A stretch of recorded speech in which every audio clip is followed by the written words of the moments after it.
Welcome back to Prudence Coaching English class. Hello students. Previously we have discussed the line by line explanation for the second stanza from the poem The Heart of the Tree by Henry Kyler Bonner. And previously we have already discussed about the poem and the poet, background of the poem and line by line explanation for the second stanza. Today we are going to discuss about the line by line explanation of the third and the last stanza of the poem The Heart of the Tree. Will provide you the paraphrase and the main message of the third stanza as well. So let's get started. What does he plant who plants a tree?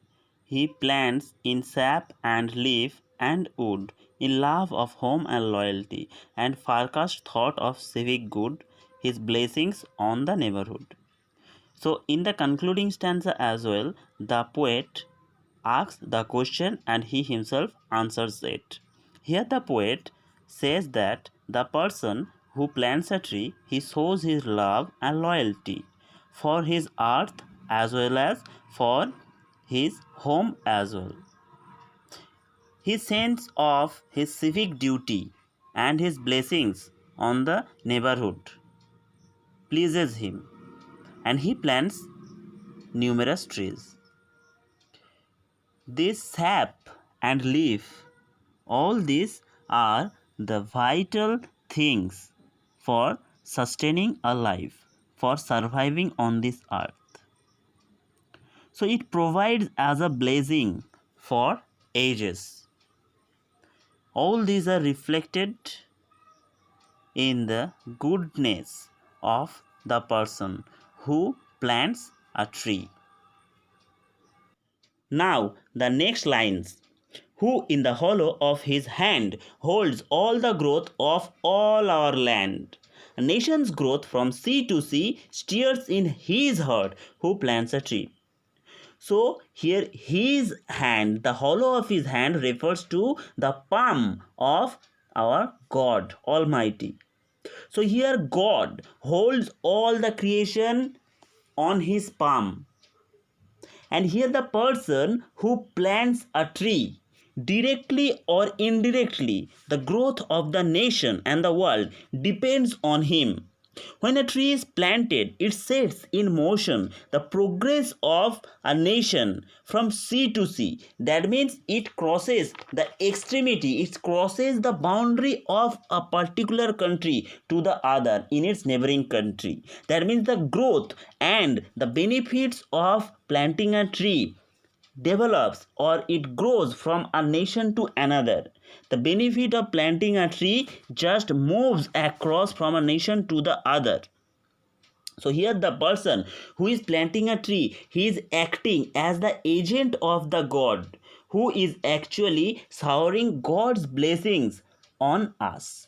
So through this poem, the poet has given us the message that we should not cut down the trees recklessly for our benefit. We should plant trees so that it can help us to sustain in our future generation, so that we can make our world beautiful for our future generation as well. So this last line is very important as it talks about the man's heart, his feelings, his dreams and wishes behind planting the tree.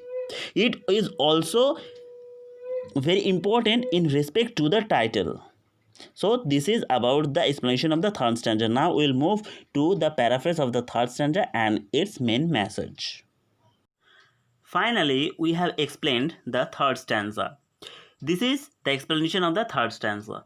The planter of a tree not only plants resources for the future in the form of sap and leaf and wood, he also plants within the tree his virtues, his love for home and loyalty. Thus, planting a tree is a proven visionary thought which leads to the well-being of the humanity. The person, he who plants a tree brings his or God's blessings on the environment. His act of planting a tree is a blessing to the neighborhood.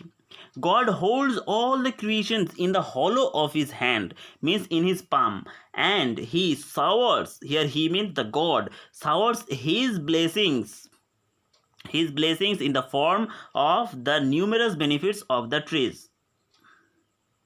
Thus, the planter of a tree acts as an agent of God's blessings who thinks of the welfare of the nation and works for the welfare of the humanity. So this is the explanation of the third stanza.